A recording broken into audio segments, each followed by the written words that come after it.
चाहे कोई भी क्षेत्र क्यों ना हो, आज भारत देश पूरी दुनिया में हर क्षेत्र के अंदर अपनी अलग पहचान बना रहा है। इसी के साथ अंतरिक्ष की दुनिया में भी भारत लगातार आगे बढ़ रहा है और नए नए मुकाम हासिल कर रहा है। भारत की अंतरिक्ष में बढ़ती उपलब्धियां देख आज दूसरे देश भी स्तंभ हैं। ये सब संभव हो पा रहा है इसरो की वजह से। लेकिन क्या आप जानते हैं ये इसरो क्या है? अगर नहीं तो आज के इस वीडियो को अंत तक जरूर देखें, क्योंकि इस वीडियो में आपको इसरो के बारे में महत्वपूर्ण पूरी जानकारी मिलेगी। इसरो भारत का राष्ट्रीय अंतरिक्ष अनुसंधान संगठन है, जिसका मुख्य उद्देश्य भारत के लिए अंतरिक्ष से संबंधित तकनीक उपलब्ध कराना है। ये पृथ्वी अवलोकन, संचार, नेविगेशन, मौसम विज्ञान और अंतरिक्ष विज्ञान के लिए लॉन्च व्हीकल, स्टेल और अन्य संबंधित तकनीक की रचना और विकास करता है। आज भारतीय अंतरिक्ष संगठन इसरो अपनी अंतरिक्ष उड़ान को और ऊंचाइयों तक पहुंचाने के लिए चंद्रमा पर अंतरिक्ष यान भेजने की कोशिश में लगा है। इसरो चंद्रमा से उन सभी जानकारियों को हासिल करना चाहता है जिनसे दुनिया अभी अनजान है। आज के इस वीडियो में आप इसरो की जानकारी देखेंगे। इस वीडियो में आपको इसरो क्या है, इसरो की उपलब्धियां, इसरो के इतिहास, इसरो का मुख्यालय क्या है, इसरो के वर्तमान अध्यक्ष कौन है इत्यादि के बारे में जानने को मिलेगा। तो चलिए आगे बढ़ते हैं और जानते हैं इसके बारे में। इसरो क्या है? इसरो का पूरा नाम इंडिया स्पेस रिसर्च ऑर्गेनाइजेशन है। इसरो विशेष प्रयोग के लिए उपग्रह, उत्पाद और उपकरणों को विकसित कर उन्हें राष्ट्र को प्रदान करता है। इनमें भौगोलिक सूचना प्रणाली, संचार, प्रसारण, मौसम पूर्वानुमान, आपदा प्रबंधन उपकरण, नेविगेशन, मानचित्रण, टेलीमेडिसिन, दूरसंचार प्रौद्योगिकी के माध्यम से रोगों के तुरंत निदान और उपचार और दूर शिक्षा उपग्रह शामिल है। ये अंतरिक्ष विभाग के DOS से नीचे काम करता है, जिसे सीधे तौर पर भारत के प्रधानमंत्री द्वारा देखा जाता है और इसरो के चेयरमैन भी DOS के एग्जीक्यूटिव के तौर पर कार्य करते हैं। इसरो दुनिया की छठी सरकारी अंतरिक्ष एजेंसियों में से एक है, जिसके पास पूर्ण प्रक्षेपण क्षमता है। ये क्रायोजेनिक इंजन, शून्य से कम तापमान पर काम करने वाली की तैनाती, पृथ्वी या वायुमंडल के बाहर के मिशन का प्रक्षेपण और किसी उपग्रह के बड़े बेड़े को संचालित करता है। इसरो का फुल नाम हिंदी में कहें तो भारतीय अंतरिक्ष अनुसंधान संगठन। इसरो का मुख्यालय अंतरिक्ष भवन बेंगलोर में स्थित है। इसरो की स्थापना कब हुई? इसरो की स्थापना 15 अगस्त 1969 को की गई। इसरो ने अपनी पूर्ववर्ती INCO स्पीयर Indian national communicate for space research की जगह ली, जिसकी स्थापना सन 1962 में भारत के पहले प्रधानमंत्री पंडित जवाहरलाल नेहरू और भारत के महान वैज्ञानिक विक्रम साराभाई द्वारा की गई। इसरो की बड़ी उपलब्धियां ग्रहों की खोज और अंतरिक्ष विज्ञान अनुसंधान के साथ राष्ट्र के विकास के लिए अंतरिक्ष प्रौद्योगिकी का इस्तेमाल के उद्देश्य से भारतीय अंतरिक्ष अनुसंधान संगठन दुनिया के शीर्ष अंतरिक्ष अनुसंधान केंद्रों में शामिल हो गया है। इसरो से पहले INCO स्पीयर Indian national communicate for space research ने अपना पहला रॉकेट 1963 में लॉन्च किया था। साइकिल से रॉकेट ले जाने से लेकर पहले प्रयास में मंगल पर पहुंचने तक इसरो ने एक लंबा सफर तय किया है। यहाँ इसरो की 10 उपलब्धियों को दर्शाया गया है, जिन्होंने इसरो को विश्व के मानचित्र पर रखा है। इनसैट की लॉन्चिंग। इसरो के शुरुआती मिशनों में इनसैट का नाम शामिल है। इनसैट का मतलब है इंडियन नेशनल सैटेलाइट सिस्टम। ये ऐसा पैसिफिक रीजन के कुछ घरेलू संचार सैटेलाइट सिस्टम में से एक था। इनमें 9 कम्युनिकेशन सैटेलाइट शामिल थे, जिन्हें एयर ऑर्बिट में रखा गया था। इसकी तैनाती पर 1983 में प्रशासन, दूरसंचार, मौसम पूर्वानुमान, खोज और बचाव अभियान, अंतरिक्ष विज्ञान और आपदा की चेतावनी जैसी जरूरतों को पूरा करने के लिए की गई थी। इनसैट के लॉन्च के साथ ही देश के संचार क्षेत्र में एक बड़ी क्रांति शुरू हो गई थी। SRE इसरो की बड़ी उपलब्धियों में space capsule recovery experiment SRE-1 का नाम शामिल है। इसे 10 जनवरी 2007 में आंध्र प्रदेश के श्रीहरिकोटा स्थित सतीश धवन स्पेस सेंटर के पहले लॉन्च चैपिट से लॉन्च किया गया था। इसे लॉन्च करने के लिए PSLV C7 रॉकेट का इस्तेमाल किया गया, जिसमें 3 अन्य सैटेलाइट भी शामिल थे। इस पूरे मिशन का उद्देश्य परिक्रमा कर रहे स्पेस कैप्सूल का सही हालात में आने की क्षमता को दर्शाना था। कैप्सूल ने धरती पर फिर से प्रवेश करने से पहले 12 दिनों तक अंतरिक्ष की परिक्रमा की थी। इसके दूसरे वैज्ञानिक उद्देश्यों में मार्गदर्शन, निरंतर नेविगेशन, संचार प्रबंधन और कई अन्य प्रोजेक्ट शामिल थे। RLV का विकास। RLV मिशन भी इसरो के चर्चित मिशनों में से एक है। इसरो को नासा की तरह असीमित बजट और स्वतंत्रता नहीं मिलती, इसलिए इसरो को कोशिश रहती है कि वे कम से कम लागत में अधिक आउटपुट ले सके। इसी उद्देश्य के साथ RLV का विकास किया गया, जो इसरो के लिए काफी महत्वपूर्ण है। हालांकि इसे नमूने की तरह पेश किया जा गया है, जिसका पहला परीक्षण 23 मई 2016 को किया गया था। जैसे ही इस रॉकेट को हरी झंडी मिली है, ये इसरो को विज्ञान अनुसंधान और अंतरिक्ष खोज के मिशन में एक नई दिशा देगा। भारत का पहला सैटेलाइट आर्यभट्ट। इसरो के पहले सफल सैटेलाइट का नाम देश के महान खगोलीय वैज्ञानिक आर्यभट्ट के नाम पर रखा गया था। इसे 19 अप्रैल 1975 में कॉस्मोस 3M नामक रसायन रॉकेट के साथ कैपस्टोन या अस्ट्राखान ऑब्सलेट से लॉन्च किया गया था। ये सैटेलाइट 17 वर्षों तक अंतरिक्ष में रहा। इसके पश्चात 10 फरवरी 1992 को इसने पृथ्वी के वायुमंडल में पुनः प्रवेश किया। हालांकि मार्च 1981 में इसरो का इस सैटेलाइट के साथ संचार बंद हो गया था। आर्यभट्ट को लॉन्च करने का मुख्य उद्देश्य एक्सरे, खगोलीय विज्ञान, एरोनॉमिक्स और सौर भौतिकी में प्रयोगों का संचार करना था। 2015 में सबसे बड़ा कमर्शियल लॉन्च। सन 2015 में इसरो ने सबसे बड़ा व्यावसायिक मिशन लॉन्च कर अपने नाम एक नया रिकॉर्ड दर्ज किया। 10 जुलाई 2015 के दिन 1440 किलोग्राम वजन के साथ polar satellite launch vehicle C-28 PSLV C-28 को लॉन्च किया गया। इस स्पेसक्राफ्ट में 5 ब्रिटिश सैटेलाइट शामिल थे, जिसे इसरो और एंट्रिक्स कॉर्पोरेशन द्वारा संचालित किया गया था। इस अंतरिक्ष यान ने सतीश धवन स्पेस सेंटर से 19 मिनट 22 सेकंड में 647 किलोमीटर का सफर तय लिया था। ये अंतरिक्ष में भेजे जाने वाला अब तक का सबसे अधिक भार था। चंद्रयान 1 इसरो का वह मिशन था जिसने भारत की अंतरिक्ष अन्वेषण कार्यप्रणाली को पूरी तरह से बदल कर रख गया था।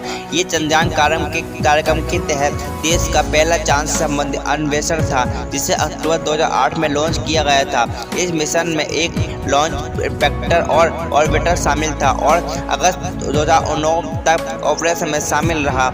इसे लॉन्च करने के पीछे का मकसद चांद के खनिज विज्ञान, भूविज्ञान और स्तरकृति का पता लगाना था। हालांकि मिशन को पूरा कर लिया गया था, लेकिन फिर भी कुछ लोग इसे विफल मानते हैं, क्योंकि इसरो ने 1 साल पूरा होने से पहले अंतरिक्ष यान से अपना संपर्क खो दिया था। एक साथ 104 सैटेलाइट की लॉन्चिंग। सबसे बड़े व्यावसायिक लॉन्च के साथ इसरो ने दूसरा जो वर्ल्ड रिकॉर्ड बनाया है, वो एक ही मिशन के तहत 104 उपग्रह की लॉन्चिंग। एक साथ इतनी बड़ी संख्या में उपग्रहों की इस लॉन्चिंग को सन 2017 में श्रीहरिकोटा से भारतीय rocket polar satellite launch vehicle की मदद से लॉन्च किया गया। इन सैटेलाइट में 101 विदेशी सैटेलाइट थे। एक ही प्रयास के अंदर इन सभी उपग्रहों को उनके ऑर्बिट में पहुंचाना इसरो की अब तक की सबसे बड़ी सफलता है। GSLV MK3। GSLV MK3 का मतलब है ये इसरो द्वारा बनाया गया एक 3 स्टेज हैवी लॉन्च व्हीकल है, जिसे चंद्रयान 2 स्पेसक्राफ्ट के लिए चुना गया था। ये इसरो का सबसे शक्तिशाली रॉकेट है जो ऑर्बिट में 4000 किलोग्राम तक का वजन ले जा सकता है। साथ ही यह 3 अंतरिक्ष यात्रियों को भी ले जाने में सक्षम है। ये भारत के लिए एक बहुत बड़ी उपलब्धि है, क्योंकि बहुत सारे अंतरिक्ष संगठन ऐसा नहीं कर पाए हैं। मंगलयान या मॉम का मतलब है मार्स ऑर्बिटर मिशन। इस मिशन मार्स क्राफ्ट के नाम से भी जाना जाता है। ये मंगल की परिक्रमा करने वाला एक अंतरिक्ष जहाज है। मंगल ग्रह तक पहुंचना किसी भी देश के लिए आसान नहीं रहा। भारत एकमात्र ऐसा देश है जिसने पहले प्रयास में ही मंगल तक अपनी पहुंच बना ली थी।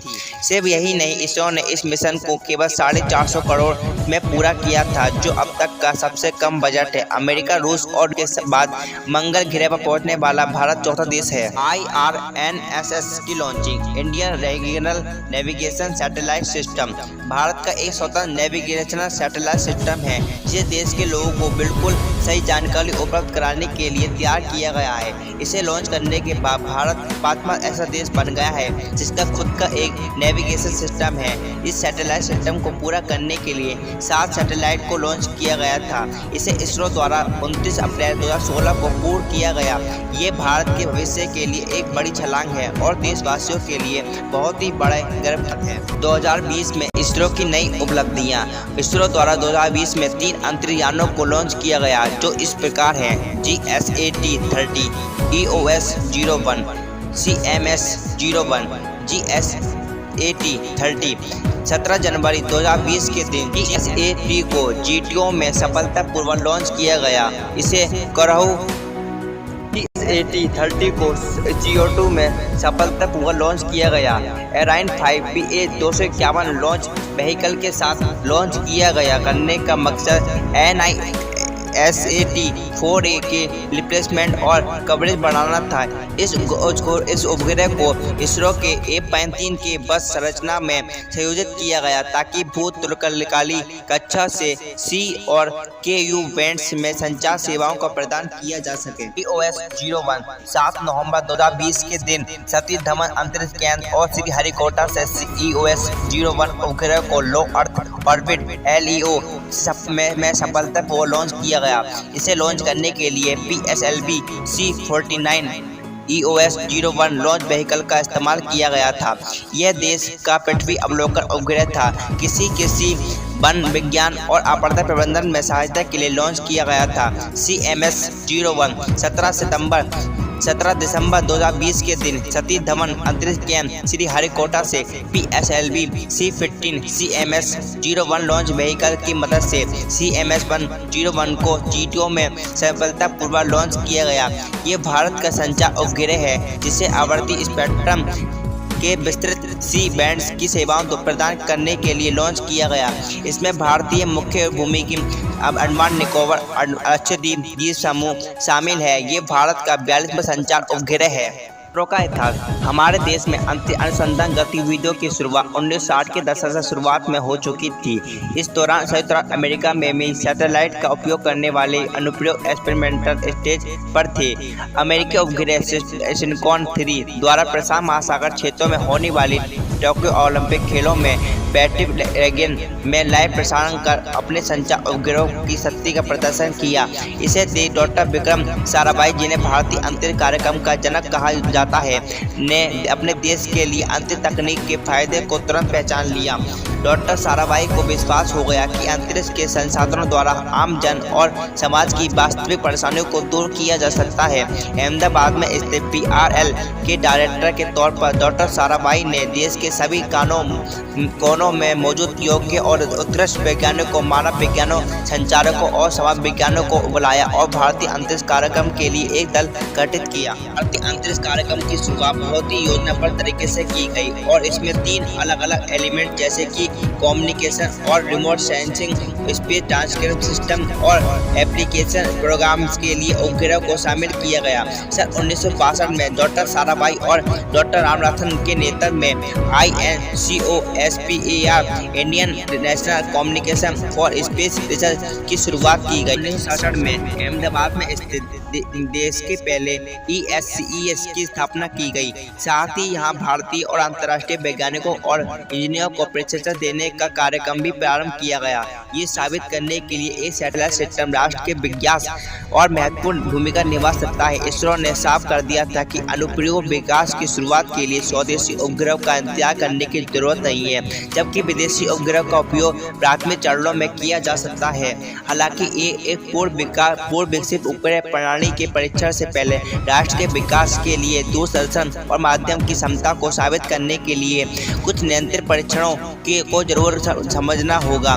तदनुसार कृषि जानकारी के लिए एक टीवी कार्यक्रम कृषि दर्शन की शुरुआत की गई, जिन्हें अच्छी प्रतिक्रिया मिली। 1969 में गठित किए गए भारतीय अंतरिक्ष अनुसंधान संगठन ISRO ने तत्कालीन INCOSPAR का अधिग्रहण किया। इसके बाद अगला कदम सैटेलाइट इंटरनेशनल टेलीविजन एक्सपेरिमेंट से SITE था, जो 1975-1976 के दौरान दुनिया के सबसे बड़े समाजशास्त्रीय परीक्षण के रूप में सामने आया। इस परीक्षण के माध्यम से 6 राज्यों में के 2400 गाँवों में करीब 2 लाख लोगों को फायदा हुआ और ATS6 का इस्तेमाल करते हुए विकास आधारित कार्यक्रमों का प्रसारण किया गया। साथ ही SITE के माध्यम से प्राथमिक स्कूलों के 50,000 विज्ञान के अध्यापकों को प्रशिक्षण दिया गया। SITE के बाद सन 1970-69 के बीच फ्रांसो जर्मन सिम्फोनिक सैटेलाइट का इस्तेमाल करते हुए इसरो और पोस्ट एंड टेलीग्राफ डिपार्टमेंट की संयुक्त परियोजना की शुरुआत की गई। STEP को दूरसंचार परीक्षकों के लिए तैयार किया गया था, जिसके उद्देश्य भूतलकालिक उपग्रहों का इस्तेमाल करते हुए घरेलू संचार के लिए प्राणी परीक्षण प्रदान करना, विभिन्न भूखंड सुविधाओं के डिजाइन, निर्माण, स्थापना, परिचालन और रखरखाव में क्षमताओं और अनुभव को प्राप्त करना तथा देश के लिए प्रस्तावित परिचालनात्मक घरेलू सैटेलाइट सिस्टम NSCAT के लिए जरूरी स्वदेशी क्षमता का निर्माण करना था।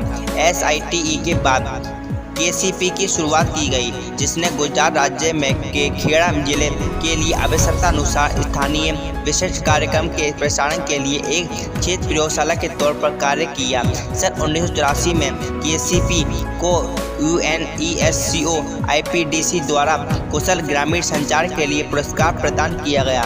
इसी दौरान भारत के पहले अंतर्राष्ट्रीय यान आर्यभट्ट का विकास किया गया और सोवियत लॉन्चर का इस्तेमाल करते हुए इसे लॉन्च किया गया। इसके बाद दूसरी उपलब्धि पहले लॉन्च व्हीकल SLV-3 का विकास था, जिसे 40 किलोग्राम वजन के साथ नीम भूखच में स्थापित किया जा सकता था। इसकी पहली सफल उड़ान 1980 में पूरी की गई थी। SLV कार्यक्रम के तहत संपूर्ण व्हीकल के design, mission design, material, hardware निर्माण, सॉलिड प्रोपल्शन टेक्नोलॉजी, नियंत्रण ऊर्जा संयंत्र, उड्डयनिकी, बाहर एकीकरण, चेकआउट और लॉन्च ऑपरेशन के लिए क्षमता का निर्माण किया गया। 80 के दशक के परिचयात्मक चरण के दौरान उपयोगकर्ताओं के लिए सहयोगी ग्राउंड सिस्टम के साथ स्पेस सिस्टम के डिजाइन, विकास और कक्षीय प्रबंधन में शुरू से अंत तक क्षमता का प्रदर्शन किया गया।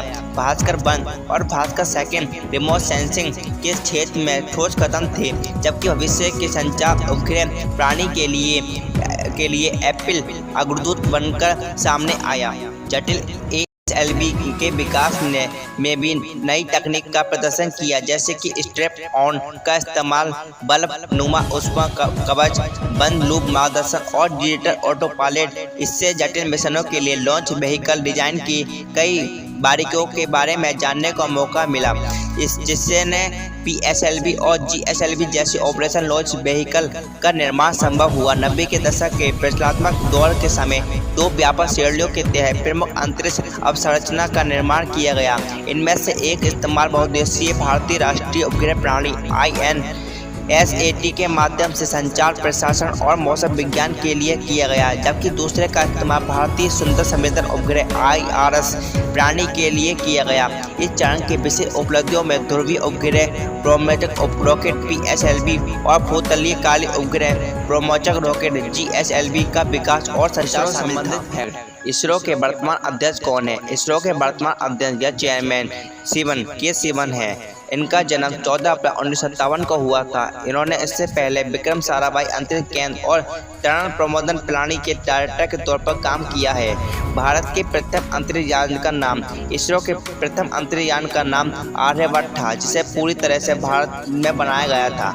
आर्यभट्ट की लॉन्चिंग 19 अप्रैल 1975 के दिन रूस की रॉकेट लॉन्च साइट के माध्यम से की गई। भारत के प्रथम रॉकेट का नाम इसरो द्वारा बनाए गए देश के सबसे पहले स्वदेशी रॉकेट का नाम RH-75 था। RH का मतलब रोहिणी और 75 रॉकेट का डायमीटर था mm में। इसरो पैसे कैसे कमाता है? इसरो अपनी कमाई ज़्यादातर सैटेलाइट डाटा को बेचकर एनसैट GSAT ट्रांसपोर्ट को पट्टे पर देने के साथ विभिन्न अन्य सेवाओं से प्राप्त करता है। इन सेवाओं में इंडियन रिमोट सेंसिंग सैटेलाइट में राष्ट्रीय और अंतर्राष्ट्रीय कारोबार को डाटा की मार्केटिंग और प्रत्यक्ष स्वागत और इनसैट डिजिटल उपग्रहों में उपग्रह ट्रांसपोर्टर के पट्टे शामिल हैं। इस दौरान एंट्रिस ने यूरोप, मध्य पूर्व, दक्षिण पूर्व एशिया में मौजूद एड्स, इंसैट सहित कई अन्य अंतर्राष्ट्रीय संस्थानों के साथ समझौता किया था। एंटेलिस कॉर्पोरेशन लिमिटेड इसरो की एक वेबसाइट शाखा है जो इसरो के उत्पाद, सेवाओं और प्रौद्योगिकी को प्रमोट करती है। एंटेलिस एक पब्लिक सेक्टर अंडरटेकिंग PSU है जिसका पूर्ण स्वामित्व भारत सरकार के अधीन है। इसरो के प्रथम अध्यक्ष डॉक्टर विक्रम साराभाई थी। विश्व में इसरो का स्थान USA, चाइना, यूरोप और रशिया के अंतरिक्ष एजेंसियों के बाद इसरो का दुनिया का 5वां स्थान है। इसरो का हेडक्वार्टर कहाँ पर है? इसरो का हेडक्वार्टर बेंगलोर में है। इसरो किस आयोग के नियंत्रण में है? इसरो अंतरिक्ष विभाग DOS के नियंत्रण में रखा गया है। मुझे उम्मीद है आपको मेरी वीडियो में इसरो के बारे में पूरी जानकारी जरूर पसंद आई होगी। अपनी पूरी तरफ से पूरी कोशिश की है इसरो की जानकारी को सरल शब्दों में वीडियो के माध्यम से पहुंचाना। अगर आपको मन से इस वीडियो को लेकर किसी भी तरह की कोई डाउट है तो आप चाहते हैं इसमें कुछ सुधार हो तो आप नीचे कमेंट बॉक्स में लिख सकते हैं। यदि आपको मेरा ये वीडियो पसंद आया है और कुछ नया सीखने को मिला है तो कृपया इस वीडियो को दूसरे सोशल साइट नेटवर्क जैसे वीडियो को शेयर करें जिससे लोगों को और अधिक से अधिक जानकारी मिल सके। धन्यवाद।